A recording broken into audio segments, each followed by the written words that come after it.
Hello दोस्तों, आज हम लोग क्लास 10 फिजिक्स का चैप्टर प्रकाश के प्रवर्तन तथा अपवर्तन से रिलेटेड ऑब्जेक्टिव सवाल को करेंगे, समझेंगे।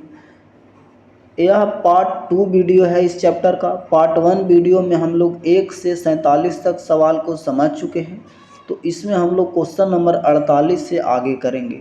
तो आप लोग ध्यान से समझिए।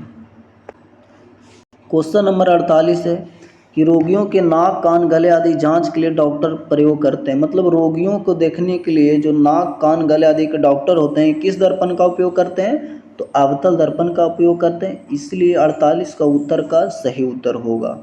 ध्यान से समझिए। क्वेश्चन नंबर 49 कह रहा है कि आपतन कोण बराबर परावर्तन कोण किस में नहीं लागू होता है? तो बताइए, आपतन कोण बराबर परावर्तन कोण तीनों दर्पण में लागू होता है। इसमें बताया गया है कि किस में लागू नहीं होता है, इसीलिए इसका उत्तर घ होगा, किसी में नहीं। क्वेश्चन नंबर 50 हम लोग ध्यान से समझिए कि टॉर्च से किस प्रकार के प्रकाश पुंज की प्राप्ति होती है? तो टॉर्च से समांतर प्रकाश पुंज की प्राप्ति होती है। तो 50 के आंसर का सही उत्तर होगा।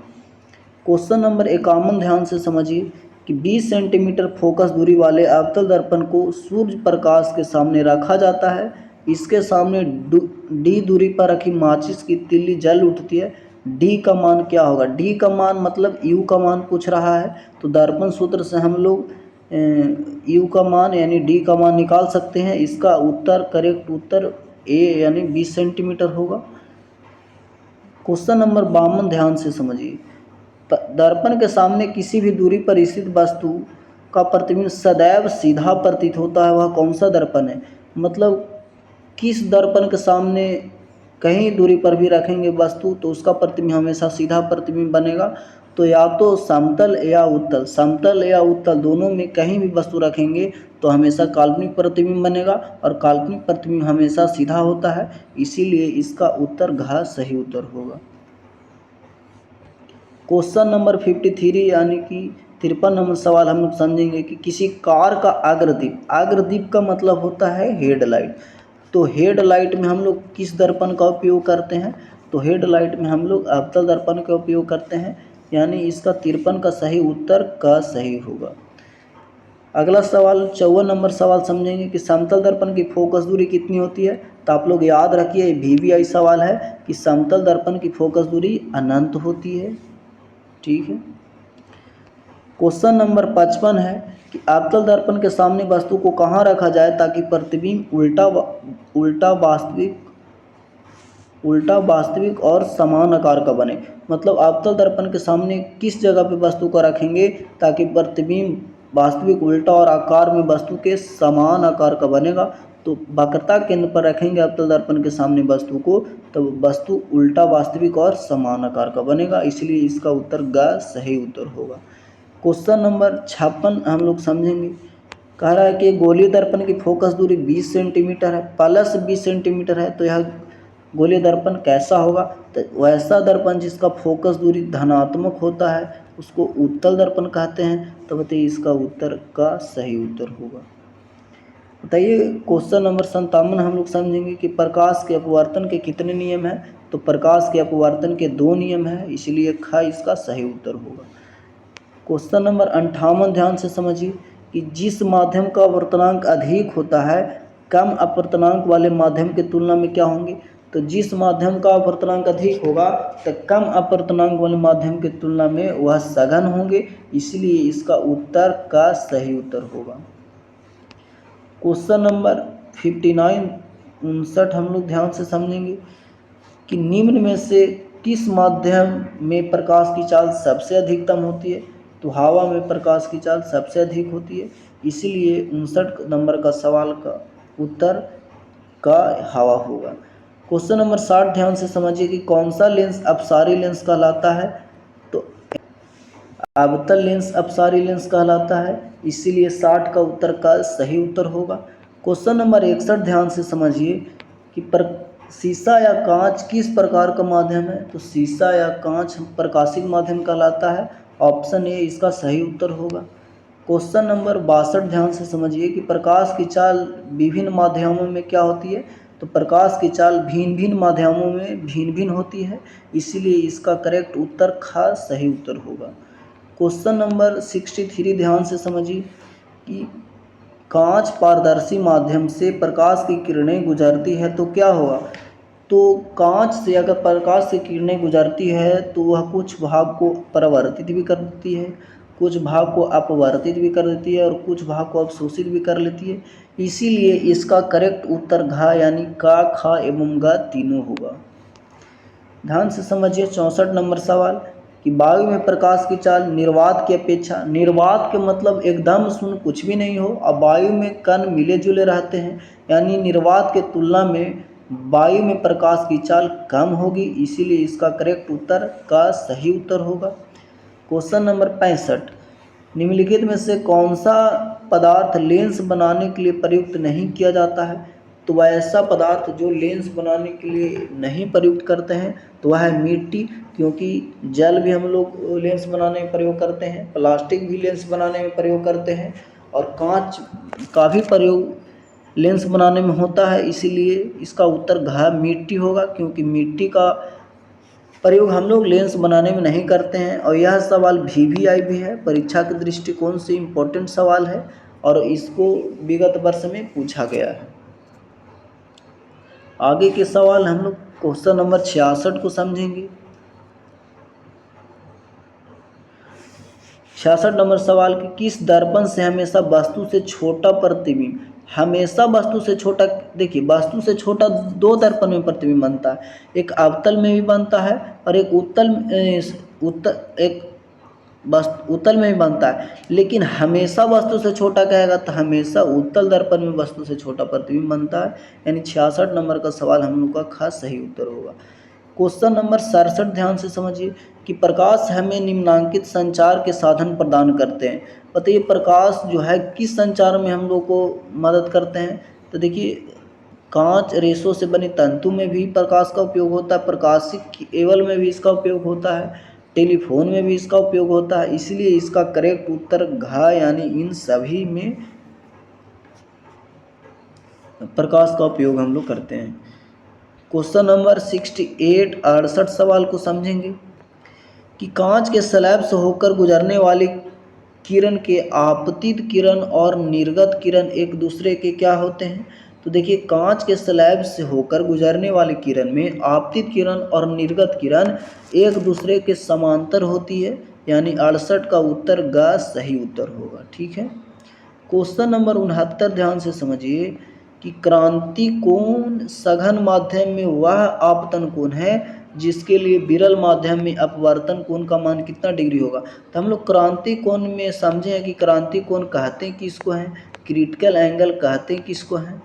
तो क्रांति कोण कहते हैं कि सघन माध्यम में बना वह विशेष कोण जिसके संगत अपवर्तन कोण का मान 90 डिग्री हो, उसे हम लोग क्रांति कोण कहते हैं। इसीलिए इसका करेक्ट उत्तर हो जाएगा 90, यानी कि ग इसका सही उत्तर होगा, अपवर्तन कोण का मान 90 डिग्री होगा। क्वेश्चन नंबर 70 ध्यान से समझिए कि वायुमंडलीय अपवर्तन के कारण आकाश में क्या होता है। तो वायुमंडलीय अपवर्तन के कारण ही तारे टिमटिमाते हैं, इसीलिए इसका उत्तर ग ख यानी तारे टिमटिमाते हैं सही उत्तर होगा। क्वेश्चन नंबर 71 देखेंगे हम लोग ध्यान से कि आँखों में प्रवेश करने वाले तारे के प्रकाश फ्लक्स में निरंतर परिवर्तन के कारण तारों की स्थिति हमेशा बदलती रहती है। ठीक है, जिससे आँखों को तारे क्या दिखाई देते हैं। तो बताइए प्रकाश फ्लक्स में निरंतर परिवर्तन के कारण तारों की स्थिति बदलती रहती है और जिससे हमको आँखों के क्या दिखाई देते हैं कि तारे टिमटिमा रहे हैं, यानी इसका सही उत्तर 71 नंबर का होगा, ऑप्शन ए टिमटिमाते हुए। क्वेश्चन नंबर 72 ध्यान से समझिए, सूर्योदय और सूर्यास्त के समय वायुमंडलीय अपवर्तन के कारण सूर्य की स्थिति का पता चलता है। सूर्य अपने वास्तविक स्थिति का नहीं हम लोग को पता चलता है, सूर्य की आभासी स्थिति का पता चलता है वायुमंडलीय अपवर्तन के कारण, इसलिए 72 नंबर सवाल का करेक्ट उत्तर ख यानी आभासी स्थिति होगा। क्वेश्चन नंबर 73 आवर्धन का ऋणात्मक मान बताता है। तो एम का ऋणात्मक मान बताता है कि वस्तु का प्रतिबिंब वास्तविक होगा। और वास्तविक प्रतिबिंब हमेशा उल्टा होता है, इसीलिए इसका करेक्ट उत्तर का होगा वस्तु के सापेक्ष प्रतिबिंब उल्टा। ठीक है। क्वेश्चन नंबर 74 ध्यान से समझिए कि छोटे अक्षरों को पढ़ने के लिए निम्न में से कौन पर उपयुक्त होगा। तो कम फोकस दूरी वाले उत्तल लेंस होंगे, यानी कि 5 सेंटीमीटर फोकस दूरी वाले उत्तल लेंस इसका करेक्ट उत्तर होगा। 75 नंबर सवाल हम लोग ध्यान से समझिए कि वास्तविक वस्तु का आभासी प्रतिबिंब बनता है। तो अब हमेशा आभासी प्रतिबिंब किस में बनता है। 75 नंबर सवाल का होगा बताइए। समतल में भी आभासी प्रतिबिंब बनता है, उत्तल में भी आभासी प्रतिबिंब बनता है और अवतल में भी आभासी प्रतिबिंब बनता है, इसीलिए करेक्ट उत्तर इसका घ यानी इनमें से सब में आभासी प्रतिबिंब बनता है। क्वेश्चन नंबर 76 की वास्तविक वस्तु का वास्तविक प्रतिबिंब नहीं बनता है। बताइए वास्तविक वस्तु का वास्तविक प्रतिबिंब किस में नहीं बनता है। तो समतल और उत्तल दर्पण में वस्तु का वास्तविक प्रतिबिंब नहीं बनता है, इसलिए 76 का करेक्ट उत्तर का होगा सही उत्तर। ध्यान से समझिए 77 नंबर सवाल कि वस्तु से छोटा प्रतिबिंब किस में बनता है। तो बताइए वस्तु से छोटा प्रतिबिंब अवतल में ही बनता है और उत्तल में ही बनता है, यानी घ इसका सही उत्तर होगा। क और ख दोनों सही है। क्वेश्चन नंबर 78 ध्यान से समझिए कि उत्तल लेंस में जब बीम फोकस एवं लेंस के बीच रखी जाती है तो प्रतिबिंब कैसा बनता है। देखिए उत्तल लेंस में सब जगह वास्तविक प्रतिबिंब बनता है, लेकिन जब फोकस और लेंस के बीच रख देंगे वस्तु को तो काल्पनिक और सीधा प्रतिबिंब बनेगा, यानी 78 का करेक्ट उत्तर का सही आंसर होगा। 79 नंबर सवाल को हम लोग समझेंगे कि एक उत्तल लेंस की फोकस दूरी 20 सेंटीमीटर है, तो लेंस की क्षमता कितना होगा। देखिए 20 सेंटीमीटर है, तब फोकस क्षमता यानी क्षमता को हम लोग P से सूचित करते हैं और P बराबर होता है 100 बटा फोकस दूरी। फोकस दूरी 20 है तो 20 × 100 और उत्तल लेंस की फोकस दूरी प्लस होती है तो क्षमता भी प्लस होगा, यानी +5D। क्षमता को हम लोग डायोप्टर में मापते हैं, इसलिए इसका सही उत्तर 5D होगा, यानी 79 का करेक्ट उत्तर का सही होगा। ठीक है। 80 नंबर सवाल ध्यान से समझिए कि किस लेंस के प्रकाशीय केंद्र से होकर गुजरने वाली किरणों के पथ में अपवर्तन के बाद क्या होता है। किसी लेंस के प्रकाशीय केंद्र से अगर गुजरने वाली किरणों है तो उसमें विचलन नहीं होता, बिना विचलन के जिस पथ से गया है उसी पथ से लौट आएगा, यानी कि विचलन उसमें नहीं होता है। क्वेश्चन नंबर 81 ध्यान से समझिए कि निम्न में से कौन सा पदार्थ लेंस के लिए प्रयुक्त नहीं किया जाता है। तो अभी हम लोग पीछे ही क्वेश्चन पढ़ें कि जल भी लेंस में प्रयोग में आता है, कांच भी आता है, प्लास्टिक भी आता है और मिट्टी का प्रयोग हम लोग लेंस में नहीं करते हैं, इसीलिए इसका करेक्ट उत्तर घ सही होगा। 82 नंबर सवाल हम लोग ध्यान से समझिए कि अवतल लेंस में वास्तविक वस्तु कैसा होता है। तो बताइए अवतल लेंस में वास्तविक वस्तु का हमेशा आभासी प्रतिबिंब बनता है अवतल लेंस में, और उत्तल लेंस में आभासी और वास्तविक दोनों प्रकार के प्रतिबिंब बनता है, इसीलिए 82 का करेक्ट उत्तर ख सही होगा। तो क्वेश्चन नंबर हम लोग 83 समझेंगे कि 2D क्षमता वाले लेंस की फोकस दूरी कितनी होगी। अभी हम लोग जानते हैं कि P बराबर होता है 100/f, तो यहाँ से P का मान 2 दिया है तो इधर होगा 100/f, इससे कटेगा 50 बार में तो f के मान आ जाएगा 50 सेंटीमीटर, यानी फोकस दूरी प्लस है तो क्षमता ही प्लस होगा, यानी 83 का answer correct answer option number का यानी कि +50 सेंटीमीटर सही होगा। ठीक है। क्वेश्चन नंबर 84 ध्यान से समझिए कि उत्तल लेंस द्वारा जब काल्पनिक प्रतिबिंब बनता है तब बीम रहती है, यानी कि उत्तल लेंस में काल्पनिक प्रतिबिंब कम बनता है। तो उत्तल लेंस में काल्पनिक प्रतिबिंब एक ही जगह बनता है जब फोकस से कम दूरी पर वस्तु को रखेंगे, यानी फोकसांतर से कम दूरी पर वस्तु को रखने पर उत्तल लेंस में काल्पनिक प्रतिबिंब बनता है और सीधा प्रतिबिंब बनता है। ध्यान से समझिए क्वेश्चन नंबर 85 जब कोई वस्तु अनंत पर रहता है तो उत्तल लेंस द्वारा उसका प्रतिबिंब कहाँ बनेगा। तो अनंत पर स्थित वस्तु का प्रतिबिंब हमेशा फोकस पर बनता है, इसीलिए इसका करेक्ट उत्तर ख सही होगा। 86 नंबर सवाल को समझिए कि मोटे लेंस की फोकस दूरी पतले लेंस की तुलना में क्या होती है। तो मोटा लेंस की फोकस दूरी पतले लेंस के तुलना में कम होती है, याद रखिएगा, ये VVI सवाल है, ये पूछ सकता है। ध्यान से समझिए आप लोग। 87 नंबर सवाल कि समान फोकस दूरी के उत्तल और अवतल लेंस सटाकर रखे गए हैं तो यह युग्म करेगा। मतलब देखिए, समान फोकस दूरी वाले उत्तल और अवतल दोनों लेंस को अगर सटा कर रख देंगे तो यह कांच के आयताकार सिल्ली की तरह कार्य करेगा। ठीक है, ऑप्शन इसका ग सही उत्तर होगा। 88 नंबर सवाल ध्यान से समझिए कि निम्नलिखित में किस माध्यम में प्रकाश की चाल सबसे अधिक होती है? तो निर्वात में प्रकाश की चाल सबसे अधिक होती है। 88 नंबर का सवाल घ सही उत्तर है। 89 नंबर ध्यान से समझिए। 89 नंबर सवाल, निम्नलिखित में कौन लेंस की क्षमता का मात्रक है? तो लेंस की क्षमता का ऐसे मात्रक डायोप्टर होता है। और 89 नंबर का सवाल सही उत्तर ग इसका सही उत्तर होगा। 90 नंबर ध्यान से सवाल समझिए कि प्रतिबिंब की ऊंचाई और वस्तु की ऊंचाई के अनुपात को हम लोग क्या कहते हैं? तो आवर्धन कहते हैं। यानी कि m बराबर का HI बट्टा HU, मतलब हाइट ऑफ इमेज बटा हाइट ऑफ ऑब्जेक्ट। प्रतिबिंब की ऊंचाई और वस्तु की ऊंचाई के अनुपात को हम लोग क्या कहते हैं? आवर्धन। इसीलिए इसका करेक्ट उत्तर का सही होगा। 91 नंबर सवाल ध्यान से समझिए कि किसी बिंब का इन्फिनिटी यानी अनंत पर प्रतिबिंब प्राप्त करने के लिए, बिंब मतलब होता है वस्तु, बिंब मतलब होता है वस्तु को उत्तल लेंस के सामने कहाँ रखेंगे? तो अनंत पर प्रतिबिंब प्राप्त करने के लिए लेंस में वस्तु को हम लोग फोकस पर रखते हैं। तो 91 नंबर सवाल का सही उत्तर का सही होगा। ठीक है। 92 नंबर सवाल ध्यान से समझिए कि निम्न में से किस लेंस की फोकस दूरी धनात्मक होती है?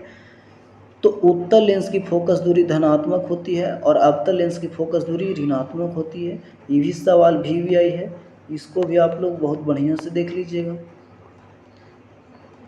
क्वेश्चन नंबर 93 ध्यान से समझिए कि उत्तल लेंस के प्रकरण में जब प्रतिबिंब वास्तविक होता है तब आवर्धन क्या होता है? तो बताइए, m का ऋणात्मक मान प्रतिबिंब वास्तविक बनाता है। तो वास्तविक प्रतिबिंब बन रहा है यानी कि m का मान कैसा है? तो ऋणात्मक। यानी 93 का सवाल का सही उत्तर खा ऋणात्मक सही होगा। 94 नंबर सवाल ध्यान से समझिए कि किसी अवतल लेंस के फोकस दूरी होती है।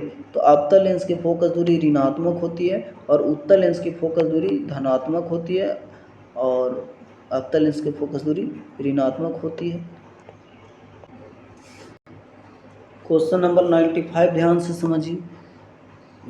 किसी लेंस द्वारा उत्पन्न आवर्धन का ऐसे मात्रक, तो आप लोग याद रखिएगा VVI सवाल है, आवर्धन का मात्रक नहीं होता है यानी मात्रक विहीन होता है। इसलिए 95 नंबर क्वेश्चन का उत्तर घ सही उत्तर होगा। क्वेश्चन नंबर 96 हम लोग ध्यान से समझिए आप लोग कि लेंसों के मुख्य फोकस की संख्या कितनी होती है? तो लेंस में 2 को फोकस होते हैं, इसीलिए इसका करेक्ट उत्तर ए यानी का सही उत्तर होगा। 97 नंबर ध्यान से समझिए कि किसी f फोकस दूरी के लेंस की क्षमता, तो क्षमता को P से सूचित करते हैं और P बराबर होता है 1/f। लेंस की क्षमता लेंस के फोकस दूरी के व्युत्क्रम के बराबर होती है, तो इसलिए इसका करेक्ट उत्तर का सही होगा 1/f। 98 नंबर सवाल ध्यान से समझिए, डायोप्टर उस लेंस की क्षमता है जिसकी फोकस दूरी, देखिए अगर मीटर में है तो 1/f होगा, अब अगर सेंटीमीटर में है तो 100/f हो गया। यहाँ पे 100 सेंटीमीटर नहीं है, यानी इसका ऑप्शन 1 मीटर सही होगा। ठीक है। 99 नंबर सवाल ध्यान से समझिए, उत्तल लेंस की क्षमता होती है, तो उत्तल लेंस की क्षमता धनात्मक होती है और अवतल लेंस की क्षमता ऋणात्मक होती है, इसीलिए 99 का सही उत्तर का सही होगा। 100 नंबर ध्यान से सवाल समझिए कि एक लेंस की क्षमता -5 डायोप्टर है, तो उसकी फोकस दूरी, तो 5 डायोप्टर है, यहाँ पे सेंटीमीटर में ऑप्शन दिया है इसलिए 100/f, और 100 से ही काटेंगे तो 20, और -5 है इसलिए इसका फोकस दूरी भी -20 होगा, यानी इसका 100 नंबर सवाल का उत्तर खा सही होगा। आज के लिए इतना ही, अगले वीडियो में हम लोग 101 से आगे करेंगे। धन्यवाद। अच्छा लगे तो कमेंट, लाइक और सब्सक्राइब ज़रूर करें।